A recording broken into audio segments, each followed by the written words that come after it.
예수님께서 이 땅에 오셔서 하셨던 하시는 어떤 일 두 가지를 얘기한다고 한다면, 그게 하나는 구속입니다. 그러니까 하나님의 어떤 구원함을 이루시기 위해서 예수님이 이 땅에 오셨습니다. 구속의 사역을 이루시기 위해서 예수님이 오셨고, 또 하나는 교회를 세우시고 교회를 통해서 하나님의 일을 이루시기 위해서 예수님이 오셨습니다. 그래서 예수님은 교회의 기초가 되시고 교회의 머리가 되십니다. 그리고 교회는 그의 몸입니다. 우리는 그 몸의 지체입니다. 교회가 하나님 크기의 일을 이룬다. 교회의 기초, 예수 그리스도 기초의 교회가 하나님의 일을 이루어가기 위해서는 반드시 중요한 핵심이 바로 부르심에 합당한 삶, 하나됨입니다. 그러니까 하나됨이 되지 않는다고 한다면 주님의 귀한 일을 감당할 수가 없어요. 그래서 부르심과 하나됨에 대해서 살펴보려고 합니다. 자, 첫 번째, 에베소 4장 1절에 보니까 부르심에 합당하게 행하라 이렇게 말하고 있습니다. 그러므로 주 안에서 갇힌 내가 너희를 권하노니 너희가 부르심을 받은 일에 합당하게 행하여. 자, 너희가 부르심을 받은 일에 합당하게 행하여. 자, 부르심에 합당하게 행하는 삶이 뭘까요? 하나님의 기준을 따라 사는 삶입니다. 그러니까 부르심에 합당하게 사는 삶은 다른 말로 하면은 하나님의 기준에 따라 사는 삶입니다. 그럼 하나님의 기준이 뭡니까? 하나님의 말씀이죠. 그러니까 하나님의 말씀을 따라서 사는 삶을 얘기합니다. 예를 들어서 군대에 가면은 군대 복귀에 따라서 생활해야 됩니다. 집에서는 우리 은총이가 이제 군대 훈련소에 입소해서 지금 이제 2주 코로나 검사 받고 그다음에 이제 훈련 시작해가지고 훈련 받고 있는데, 집에서는 자고 싶으면 자고 일어나고 싶으면 일어나고 먹고 싶으면 먹고 지 마음대로 했어요. 그런데 군대 가면 그렇게 하면 안 되죠. 정확하게 자는 시간, 일어나는 시간, 먹는 시간, 심지어는 화장실 가는 날도 가는 것도 정확하게 다 정해져 있습니다. 그래서 물어봤더니 이러더라고요. 하루에 한 번 대변 보는 거 딱 정해졌대요.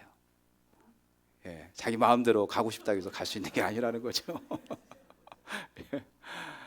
그러니까 군대 가면 정확하게 그 군대의 법규에 따라서 행하해야 되는 거죠. 또 회사에 들어가면 이 회사의 사규에 따라서 그렇게 또 이렇게 생활할 수밖에 없는 겁니다. 그리스도인도 마찬가지입니다.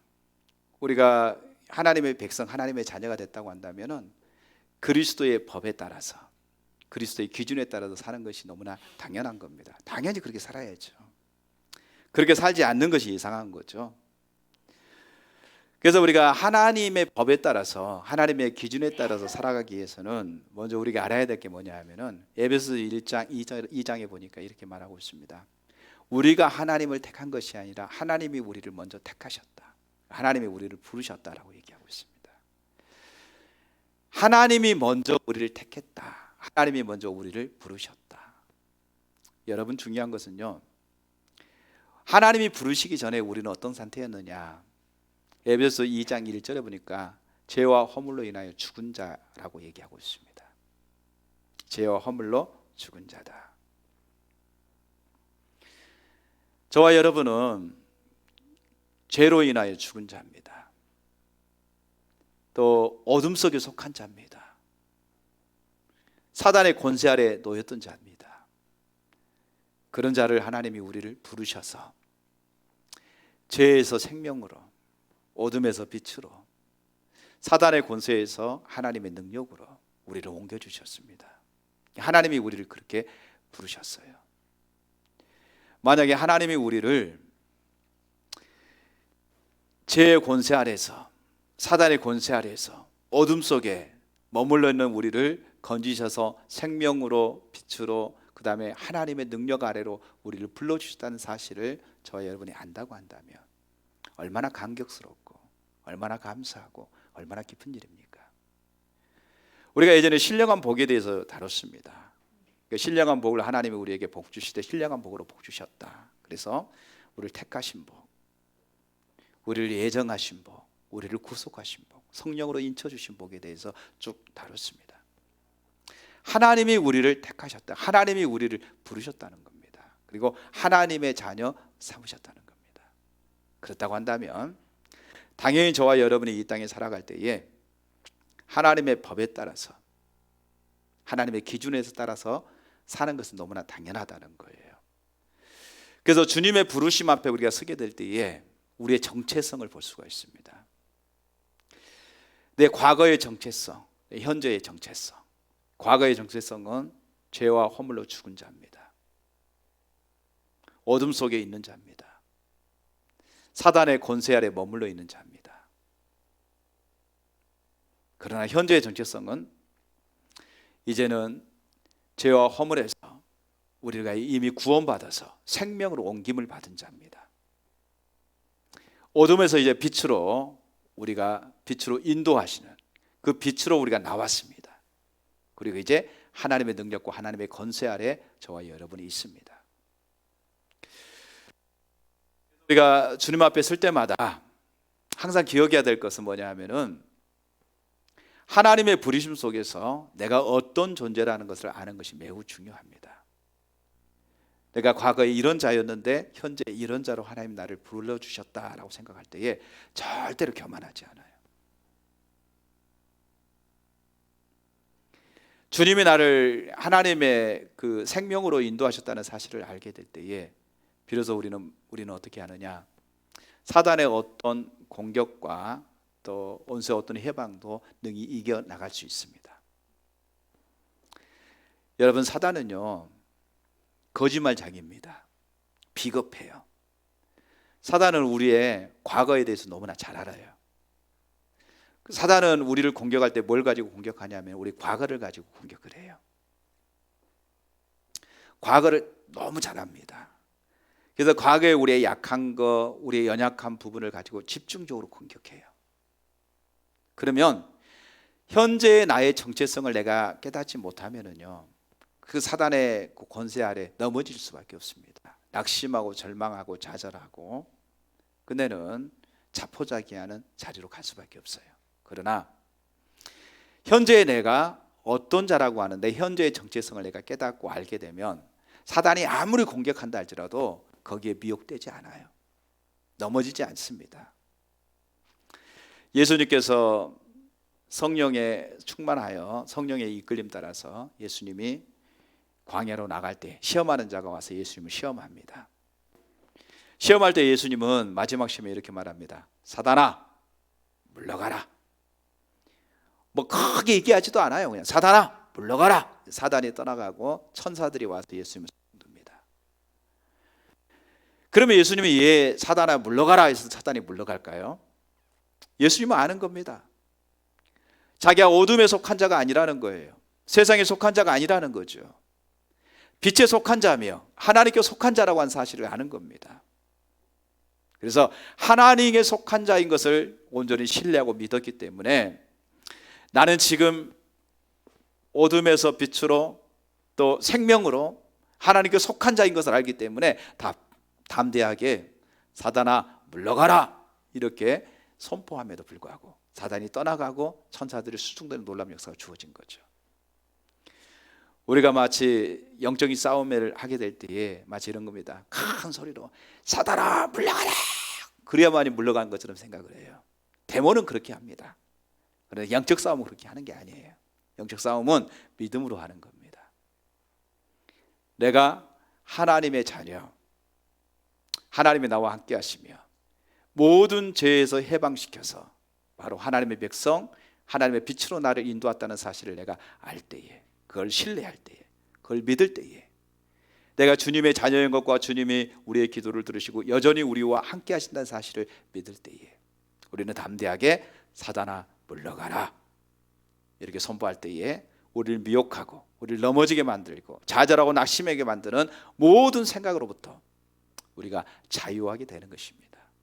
그래서 하나님의 부르심 앞에 우리가 서게 될 때에 나의 정체성이 어디인가, 내 과거의 정체성은 죄로 인하여 죽은 자인데 내 현재의 정체성은 죄에서 구원받아서 이제는 생명으로 빛으로 하나님의 권세 아래 머물러 있는 자, 이걸 알게 될 때에 어떤 유혹에도 어떤 사단의 공격에도 우리가 담대하게 승리하게 될 줄로 믿습니다. 자, 그러면 우리가 부르심에 합당한 삶을 살아야 되는데 어떻게 부르심에 합당한 삶을 살 수 있느냐는 것이죠. 4장 2절에 보니까 이렇게 말하고 있습니다. 4장 2절 같이 한번 읽어볼까요? 모든 겸손과 온유로 하고 오래 참음으로 사랑 가운데 서로 용납하고. 자, 이게 보니까 네 가지에 대해서 얘기하고 있습니다. 모든 겸손, 두 번째 온유, 세 번째 오래 참음, 네 번째 사랑으로 용납하는 거라고 얘기하고 있습니다. 부르심에 합당한 삶을 살기 위해서는 반드시 이 네 가지의 요소가 필요합니다. 첫 번째는 모든 겸손입니다. 여러분, 겸손 그러면 예전에는 윤리적이고 도덕적인 겸손을 배워왔습니다. 그래서 마치 인사를 잘하는 것, 고개를 숙이는 것, 자기를 낮추는 것, 이것을 겸손하다라고 얘기했어요. 그래서 우리 어머님 세대는 이랬습니다. 손님이 올 때 음식을 열심히 준비해가지고 가득 이렇게 상에 차려놓고 이렇게 차린 것 없지만 많이 드십시오, 뭐 이렇게 말하면 그게 마치 겸손한 것처럼 생각을 해왔어요. 저는 저희 어머니가 제가 50이 넘었는데도 시골집에 가면은 막 시켜요. 야, 동네 사람들 가서 인사 좀 하고 와라. 어련히 제가 다 알아서 하는데 자꾸 그렇게 시켜요. 마치 이제 인사성 있게 인사 잘하고 자기를 낮추는 것을 겸손의 미덕이라고 생각하는 거예요. 물론 인사 잘해야죠. 요즘 인사 잘 안 하기 때문에 문제가 있지, 인사 잘하면 절대 욕을 안 얻어먹습니다. 그래서 이제 어머니가 그렇게 얘기하니까 항상 제가 가면은 해관에 가면 여자 노인분들이 그 해관에서 그냥 식사도 하고 거기서 쉬시고 그래요. 가면 그 들어가서 안녕하세요 인사하고 옵니다. 또 남자분들이 계신 곳에 가서 안녕하세요 인사하고 옵니다. 이제 제가 안 하고 집에 들어오면 어머님이 너 인사하고 왔냐? 아니요. 빨리 갔다 와라. 그래서 또 인사하러 또 가는 거예요. 이처럼 마치 겸손 그러면 우리가 그렇게 생각했어요. 그런데 성경에서 말하는 겸손은 뭐냐 하면은요, 내 자신을 알고 주님을 아는 거예요. 주님 앞에서 내 자신을 아는 겁니다. 우리가 주님 앞에서 내 자신을 보게 되면 나는 어떤 사람이냐, 내 안에 어떤 선한 것도 없다, 내 안에 하나님을 기쁘시게 할 만한 아무런 능력이 없다, 그것을 아는 사람이 겸손한 사람이에요. 더 이상 자기를 주장하지 않는 사람, 나는 아무것도 아니라고 생각하는 사람, 이게 이론이 아니라 실제적으로 그것을 아는 사람이 겸손합니다. 보세요.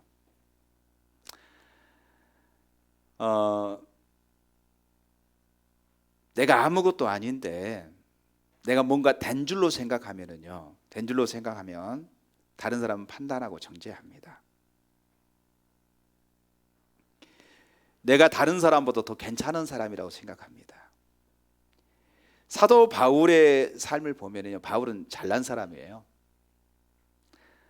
바울은 날 때부터, 그러니까 바울은 히브리파 유대인이잖아요. 날 때 8일 만에 할례를 받았어요. 근데 다윗의 고향이 다소입니다.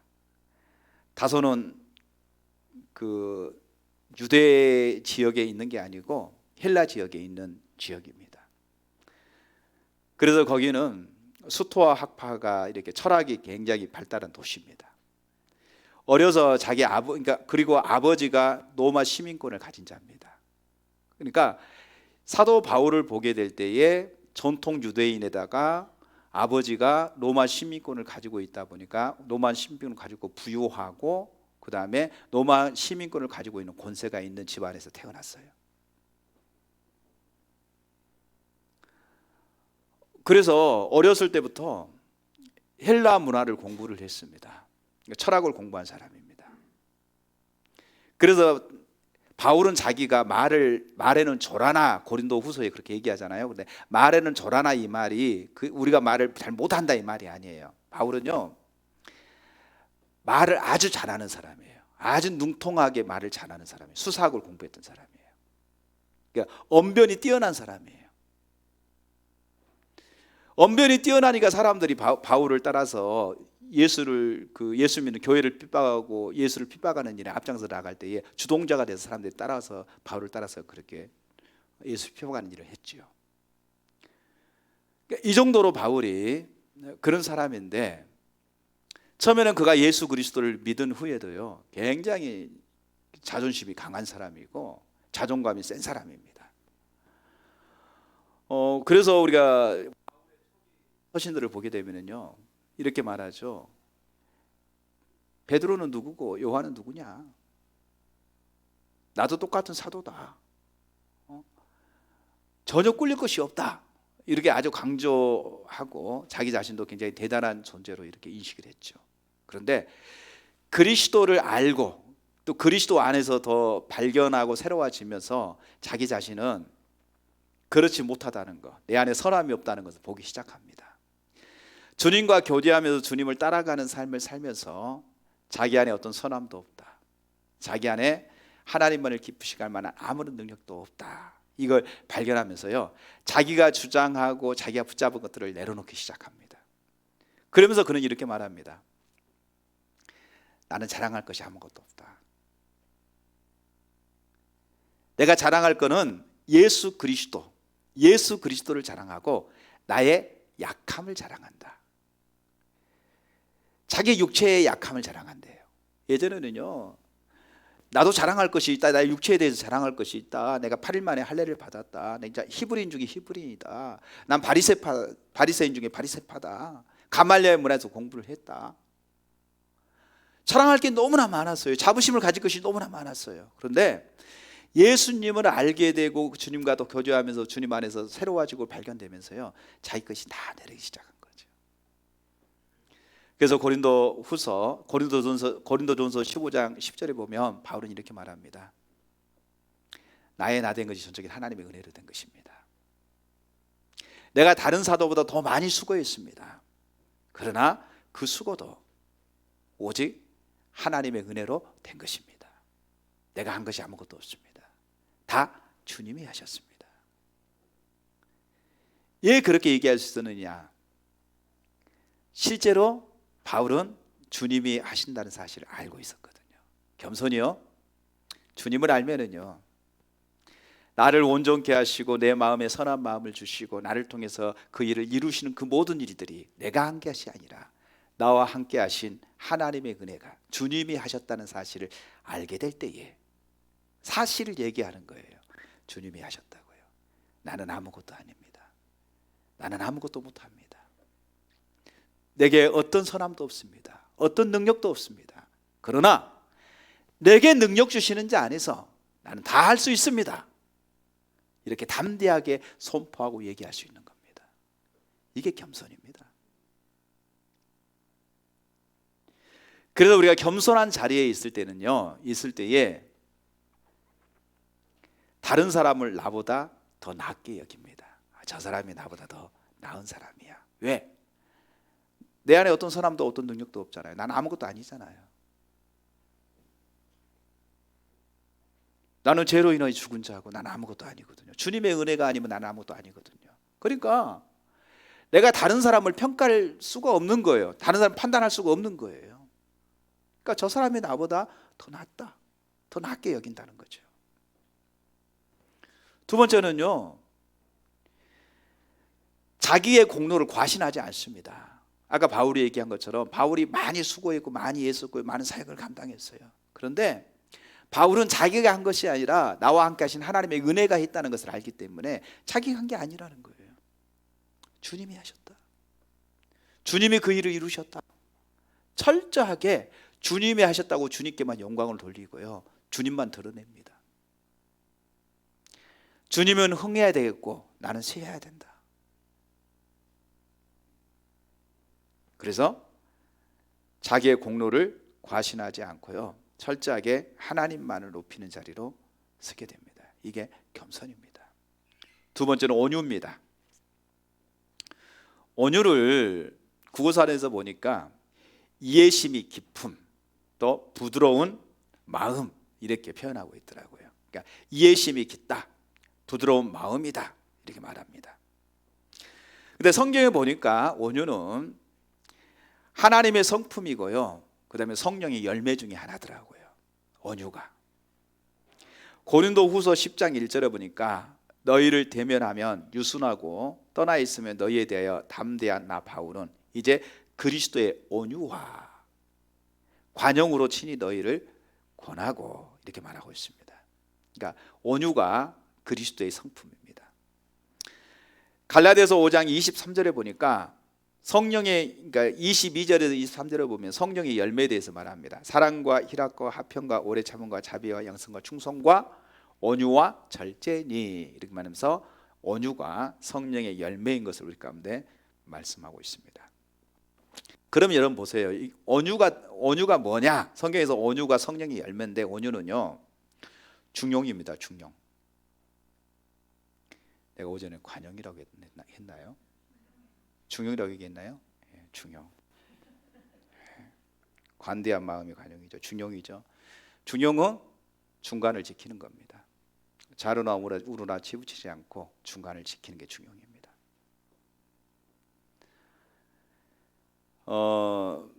여러분, 오늘날 우리 가운데 중용이 없어서 문제가 되는 거죠. 스포츠도 마찬가지고, 또 법원도 마찬가지죠. 법관이나 또 공무원도 마찬가지고, 모든 데서 중용을 지키면은요 문제가 되지 않아요. 그러니까 하나님의 말씀 앞에, 하나님 앞에 정직하게 중용을 지키면 됩니다. 중용을 지켜서 옳고 그름을 판단하면 되는 거예요. 근데 문제는 중용을 지키지 않고 저울주가 한쪽으로 치우쳤을 때에, 이러면 이제 억울한 일들이 나타나는 거예요. 온유함은 뭐냐면요 중용입니다. 중간을 지켜주는 겁니다. 중간을. 그리스도는요 사람을 편파적으로 판단하지 않았어요. 항상 하나님의 말씀으로 중용을 지켰습니다. 두 번째는 온유를 설명할 때 어떻게 말하냐면 자기를 포기하는 겁니다. 그러니까 첫 번째는 중용이라고 한다면 두 번째는 자기를 포기하는 거예요. 예수 그리스도는 하나님과 본체시나 하나님과 동등됨을 여기지 아니하고 오히려 자기를 비워 종의 형체를 가지고 이 땅에 오셨습니다. 그리고 십자가에 죽기까지 복종하셨다, 이렇게 말하고 있죠. 그러니까 자기를 포기함, 자기를 내려놓는 겁니다. 보세요.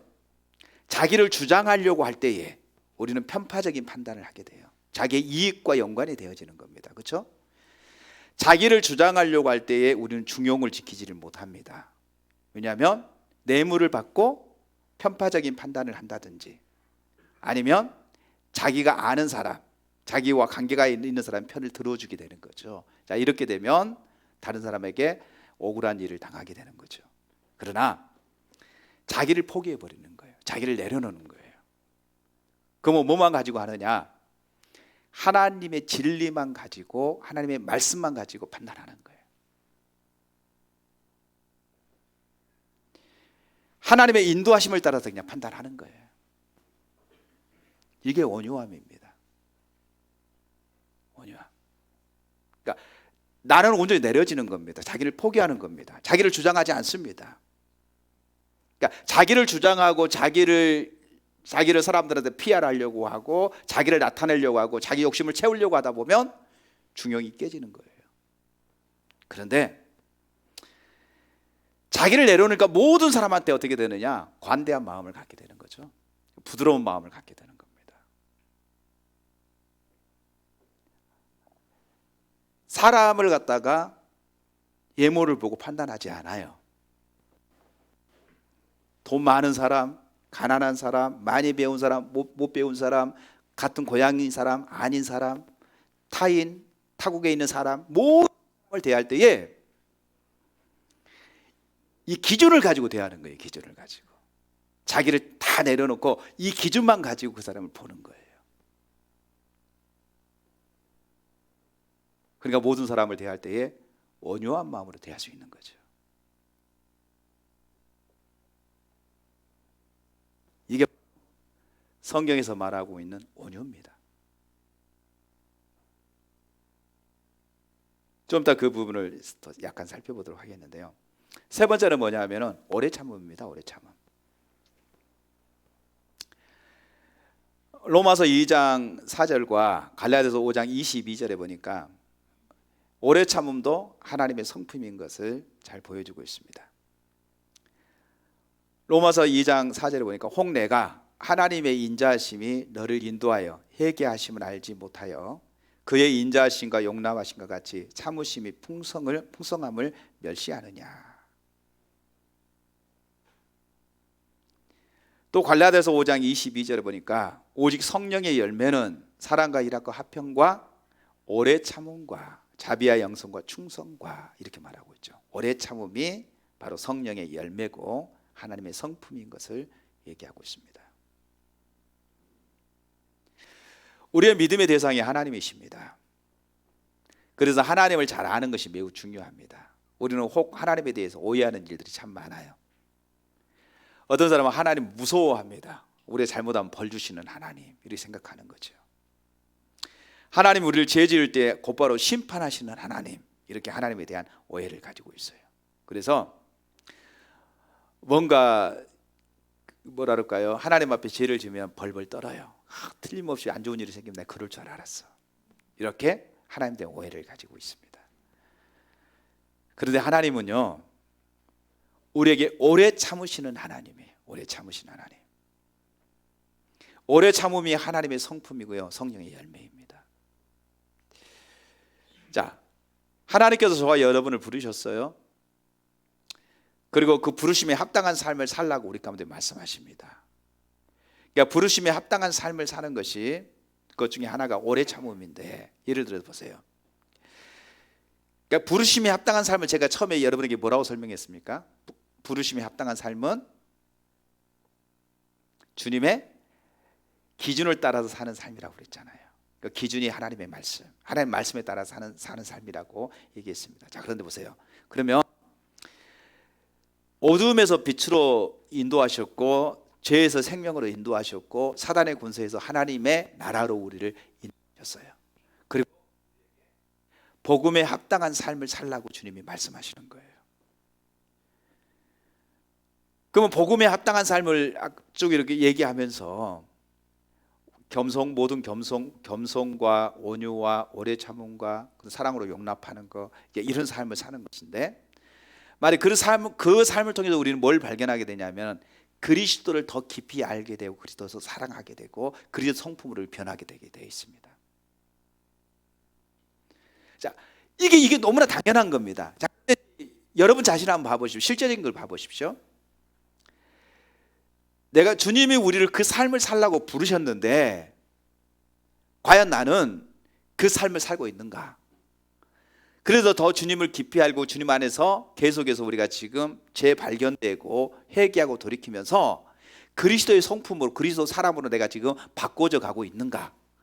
아니면 주님이 그 자리로 불렀는데 주님의 말씀은 한 귀로 흘러버리고 여전히 내 욕심과 내 야망과 내 탐심과 내가 원하는 대로 나는 지금 살아가고 있는가? 라고 하는 문제를 여러분 각자가 한번 여러분 자신에게 한번 살펴보시라는 거예요. 뭐 잘 가고 있는 분도 있겠지만 그러지 못하고 나는 여전히 하나님의 부르심에 합당한 삶을 살기보다는 내 방식대로 내가 원하는 대로 내가 즐거움대로 살고 있어요 라고 얘기하는 소리가 훨씬 많겠죠. 하나님이 어둠에서 빛으로 우리를 인도하셔서 그렇게 살라고 말했는데 우리는 하나님의 것이라고 얘기하고 있는데 하나님의 성품 중에 하나가 질투입니다. 그렇죠? 질투하시는 하나님이에요. 자, 그럼에도 불구하고 질투하시는 하나님은 하나님의 자녀 교회에 대해서 질투를 가지고 계세요. 그럼에도 불구하고 하나님은요 오래 참으세요. 만약에 하나님이 나에게 오래 참지 않았다고 한다면 과연 나는 어떻게 됐을까? 이 몸이 죽고 1만 번, 1억 번 죽어도 할 말이 없어요. 하나님이 나에 대한 오래 참기 때문에 그렇게 실수하고 넘어지고 하나님 말씀을 떠나도요, 하나님께서 참고 기다려주시는 거죠. 참고 기다려주신 거예요. 자, 보세요. 하나님이 여러분에 대해서요, 오래 참고 기다려주세요. 아멘. 창세기 12장에 보면 하나님이 아브라함을 불렀어요. 아브라함 불러서 이렇게 말합니다. 아브라함아, 내가 너를 하늘의 물결처럼 땅의 모래알처럼 네 자손을 많게 하겠다. 내가 너에게 복을 주어서 네 자손을 많게 하고, 네가 축복하는 데 내가 복을 주고 네가 저주하는 데 내가 저주하겠다. 하나님이 아브라함이 그렇게 얘기합니다. 그리고 너는 본토 친척 아비 집을 떠나서 내가 지시할 곳으로 가라, 이렇게 말합니다. 그래서 처음으로 간 게 그게 가나안 땅입니다. 거기서 제단을 쌓고, 하나님이 그 지시할 땅을 제단을 쌓고 거기에서 예배하고 있었어요. 근데 문제가 뭐냐면 흉년이 옵니다. 비가 안 오니까 목축을 하는데 풀이 없으니까 살 수가 없는 거예요. 흉년이 들어와요. 그러니까 그곳을 떠나서 점차 남쪽으로 갑니다. 자, 중요한 건 이겁니다. 하나님이 남쪽으로 가라고 말하지 않았는데 자기가 어려운 환경이 찾아오니까 자기 마음대로 남쪽으로 갑니다. 그러면서 하나님을 떠나게 되고 하나님의 말씀을 어기게 되고 거짓을 고하게 되고 어려움을 겪습니다. 어려움 속에서 하나님의 강권적인 역사로 아브라함을 구원해 주십니다. 그런데 또 어려움을 당겨 또 떠납니다. 그리고 또 하나님을 떠남으로도 거짓을 또 고하게 되고 그 어려움 속에서 하나님 또 구원해 주십니다. 그러면서 아브라함이 될 때까지 하나님께서 묵묵히 기다려 주십니다. 25년의 세월을 기다려 주십니다. 그리고 드디어 믿음의 조상, 열국의 아비, 그 자리로 하나님이 아브라함을 세워가시는 거예요. 아브라함의 입장에서는 자기가 하나님을 언제까지입니까? 하나님을 기다린 것처럼 보이지만은요, 아브라함이 기다리는 것이 아니라 하나님이 오래 참음으로 아브라함을 기다려주는 거예요. 실수하고 넘어져도 그래, 네가 어리니까 그렇지, 아직 믿음이 없으니까 그렇지 라고 오래 참고 기다려주셨어요. 이렇게 하나님이 우리를, 그러니까 아브라함뿐만이 아니죠, 저와 여러분도 하나님이 그렇게 기다려주십니다. 오래 참으심으로. 그렇다고 한다면은 저와 여러분의 삶 속에서도 다른 사람에 대해서요, 오래 참음으로 기다려줘야 됩니다. 하나님이 그를 심판하지 않는 한 판단해서는 안 돼요. 어떤 사람이라도 판단해서는 안 됩니다. 오래 참음으로 기다려줘야 됩니다. 이사야 42장 3절에서 4절 보니까 이렇게 말합니다.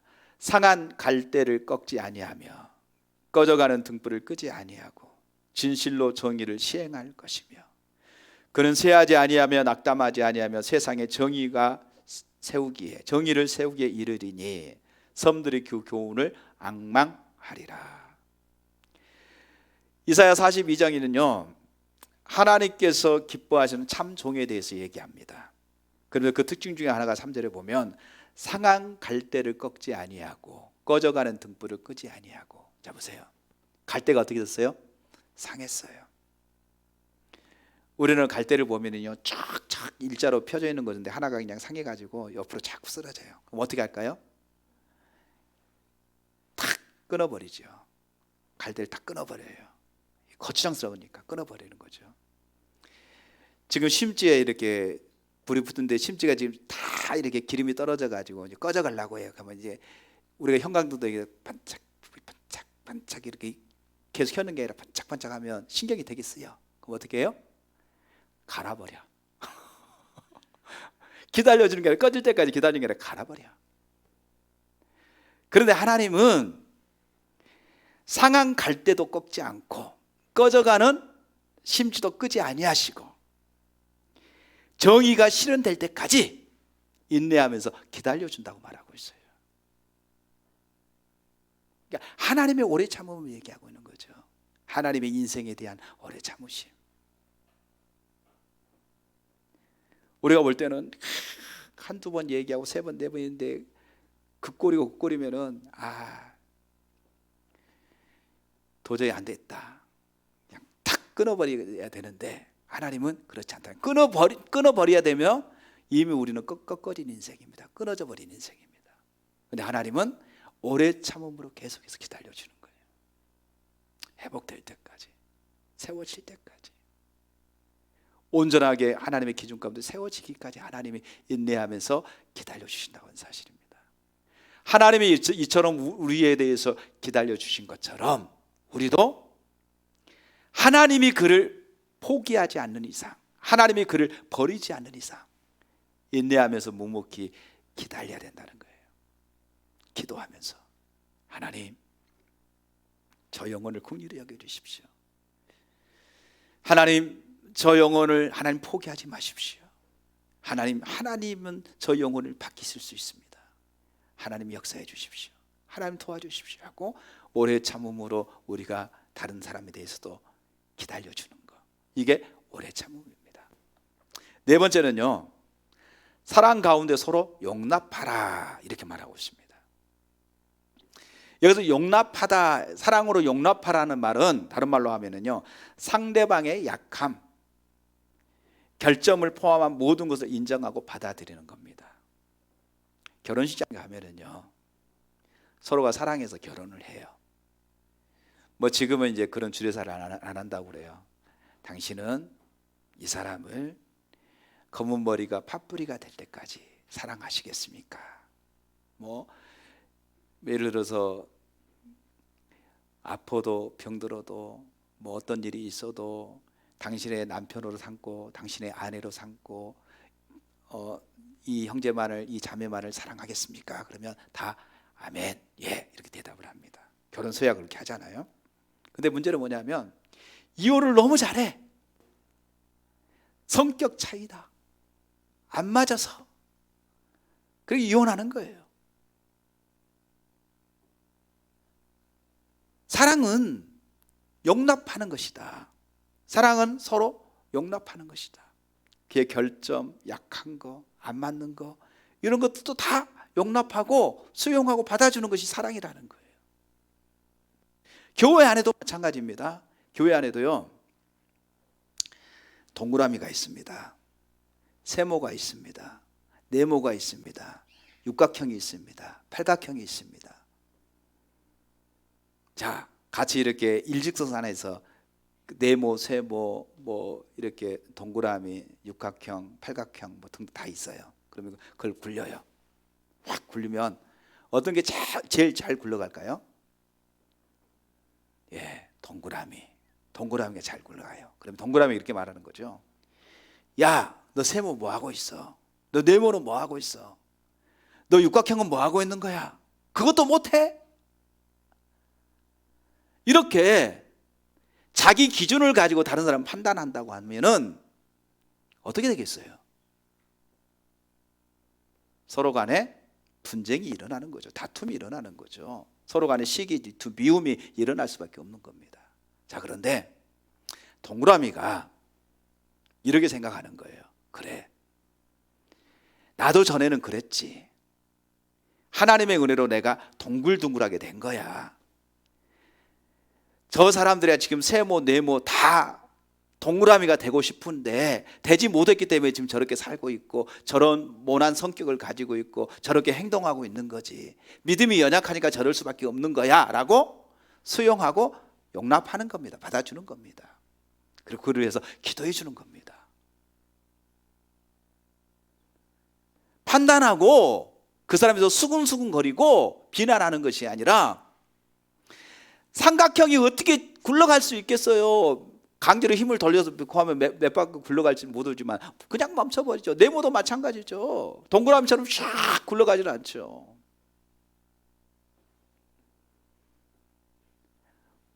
굴러갈 수가 없는 거예요.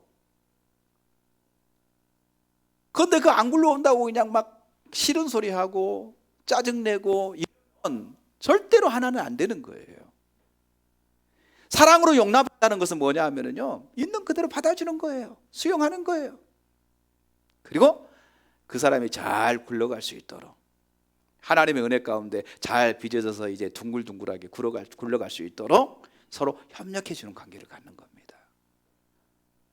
이게 사랑으로 용납하는 겁니다. 이게 도와주는 겁니다. 근데 보세요, 이게 순서가 참 중요한 것 같아요. 겸손하지 아니하면은요, 자기가 뭔가 된 줄로 생각하고 뭔가 자기 모든 것들이 자기가 한다고 생각하면은요, 절대로 사랑으로 용납하는 일은 안 됩니다. 겸손해야 돼요. 겸손한 사람이 온유함의 자리나 나가게 됩니다. 자기를 내려요. 자기 주장을 포기합니다. 예수님은 겸손하고 온유했어요. 그래서 철저하게 자기를 주장하지 않고 자기를 내렸습니다. 자기를 비웠습니다. 그리고 오래 참고 사랑으로 용납하셨어요. 사랑으로 용납하게 될 때 어떻게 되느냐? 하나됨의 역사가 주어집니다. 하나됨의. 자기를 주장하지 아니하고 철저하게 자기를 내리니까, 섬겨주니까, 그 사람에게 격려해주고 기도해주고 그 사람을 아껴주니까 당연히 모든 것이 합력하여 선을 이루는 하나가 되어지는 일들이 주어지는 거예요. 이렇게 하나가 되어질 때에 이제 하나님의 부르심에 합당한 결과가 나타납니다. 4장 3절, 평안에 매는 줄로 성령이 하나 되게 하신 것을 힘써 지키라. 자, 부르심에 합당한 결과, 열매는 뭐냐? 성령님이 우리에게 하나 되게 하신 것. 우리는 이제 주님 오시는 그날까지 그것을 지키는 겁니다. 하나 되게 하신 것을. 겸손함으로, 온유함으로, 오래 참음으로, 사랑으로, 용납함으로 그것을 지켜나가는 거예요. 지켜나가는 겁니다. 그래서 하나 되게 하는 것을 힘써 지켜라, 이건 명령형입니다. 그러니까 하나 돼야만이 하나님의 크기의 일에 감당할 수가 있어요. 하나 되지 않으면 하나님의 크기의 일을 감당할 수가 없습니다. 그러면 평안에 매는 줄, 성령 평안에 매는 줄, 이 평안에 매는 줄, 그러니까 매는 줄로 너희를 지금, 하나님께서 너희는 평안에 매는 줄로 너희를 지금 매었다는 거예요. 그러니까 매는 줄이 대체 뭐냐 이거죠. 크게 세 가지를 나눠 살펴볼 수가 있습니다. 첫 번째는 뭐냐면 예수님이 이 땅에 오신 목적입니다. 에베소 2장 14절에서 18절에 보니까 이렇게 말합니다. 그는 우리의 합형이라. 둘로 하나를 만드사 온수된 것, 곧 중간에 막힌 담을 자기 육체로 허시고 법조문으로 된 계명의 율법을 폐하셨으니 이는 이 둘로 자기 안에서 한 새 사람을 지어 합형하게 하시고 또 십자가로 이 둘을 한 몸으로 하나님이 화목하게 하려 하심이라. 온수된 것을 십자가로 소멸하시고 또 오셔서 먼 데에 있는 너희를 평안을 전하시고 가까운 데에 있는 자들에게 평안을 전하셨으니 이는 그로 말미암아 우리 둘이 한 성령 안에서 아버지께 나아감을 얻게 하려 하심이라. 예수님이 이 땅에 오신 것이 하나님과 우리 관계를 하나 되게 하셨고 이웃과 이웃의 관계를 하나 되게 하시기 위해서 예수님이 오셨다, 이렇게 말하고 있어요. 그러니까 예수님이 오신 목적이 뭐냐? 하나됨입니다. 하나됨. 그래서 예수님이 오신 목적을 이루기 위해서는 우리가 아버지와 하나됨, 하나님과의 하나됨, 예수님 십자가 죽으심으로 하나님과 우리 관계를 담을 허시고 하나 되게 하셨어요. 그래서 하나님과 친밀한 교제 안에서 하나가 될 때에 그 아버지의 사랑으로 너와 내가, 형제와 형제가 서로 하나 된다는 거예요. 성령님이 그것을 성령의 매는 줄로 우리를 하나 되게 하셨다는 거예요. 그래서 힘써 지키라는 거예요. 그래서 저와 여러분이 하나님과 친밀한 교제 안에서 이제는 지체와 지체와의 하나됨을 힘써 지키는 자리로 가야 된다는 것이죠. 두 번째는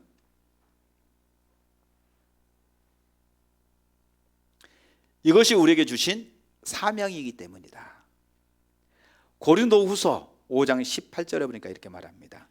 모든 것이 하나님께로부터 났으니 저가 그리스도로 말미암아 우리를 자기와 화목하게 하시고 또 우리에게 화목하게 하는 직책을 주셨다. 그리스도가 하나님과 우리를 화목하게 하셨고 우리에게 또 화목하게 하는 직책을 주셨다는 거예요. 그러니까 우리는 어떤 직책을 갖느냐? 분쟁이 있는 곳에 가서 하나 되게 하는 일을, 역할을 하라는 거예요. 그 사람을 하나님께 하나 되게 하고 그 가정이 화평케 하는 그 역할이 우리에게 주어진 역할이라는 겁니다.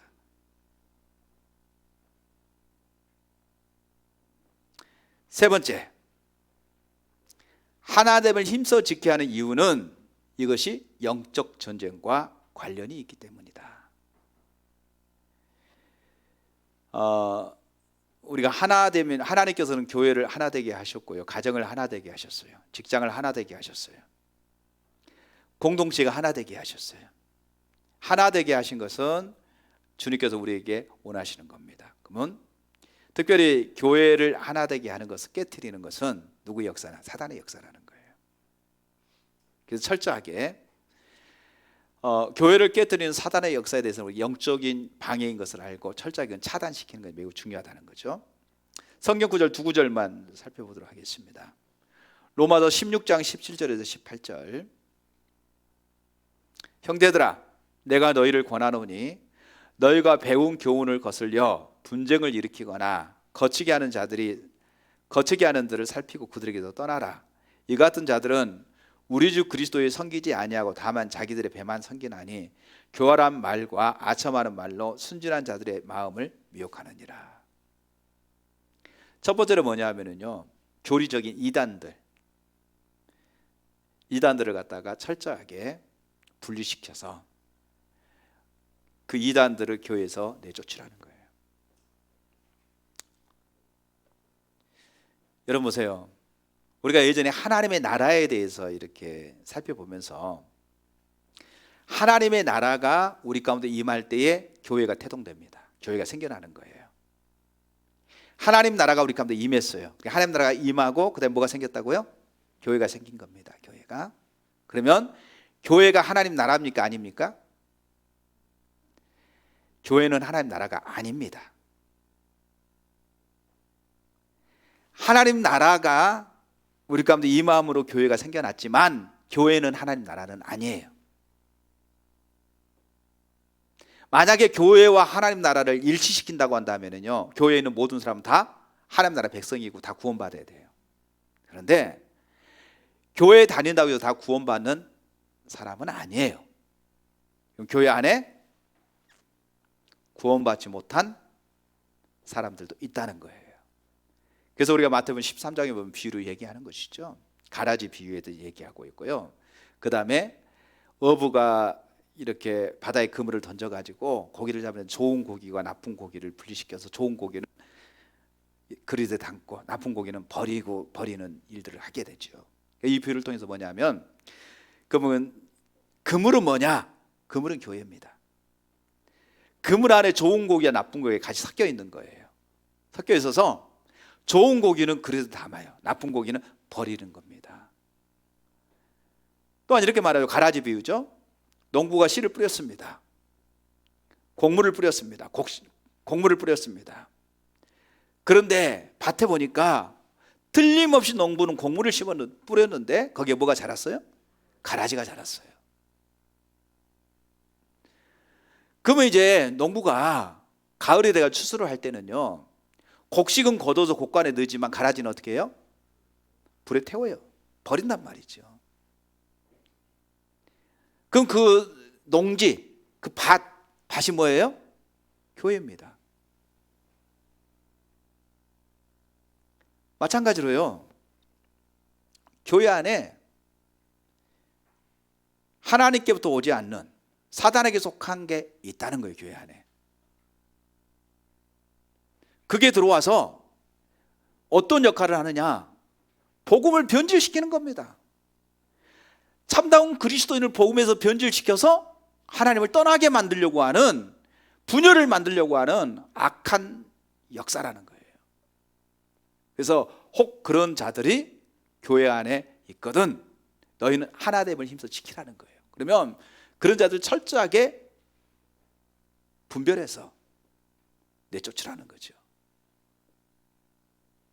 두 번째는요, 유다서 1장 17절에서 19절입니다. 사랑하는 자들아, 너희는 우리 주 예수 그리스도의 사도들이 미리 한 말을 기억하라. 그들이 너희에게 말하기를 마지막 때에 자기의 경건하지 않는 정욕대로 행하여 조롱하는 자들이 있으리라 하였나니 이 사람들은 분열을 일으키는 자며 육에 속한 자며 성령이 없는 자니라. 도덕적이고 윤리적인 죄, 그러니까 뭐 도덕적이고 윤리적인 죄를 많이 짓지만 정말 죄여서는 안 될 그런 나쁜 행위들이 있잖아요. 그런 것들이 있을 때에 권면하고 회개하고 돌이키도록 말하지만 회개하고 돌이키지 아니하고 그것을 주장하고 계속해서 교회에 분열을 시킬 때는 단호하게 끌어내야 됩니다. 그것을 용납해서는 안 된다는 거예요. 그냥 둬서는 안 된다는 거죠. 그래서 단절시켜야 됩니다. 왜? 그것은 성령에 속한 것이 아니라 육에 속한 것이기 때문에 그게 교회를 분열시키는 일이 되어진다는 거죠.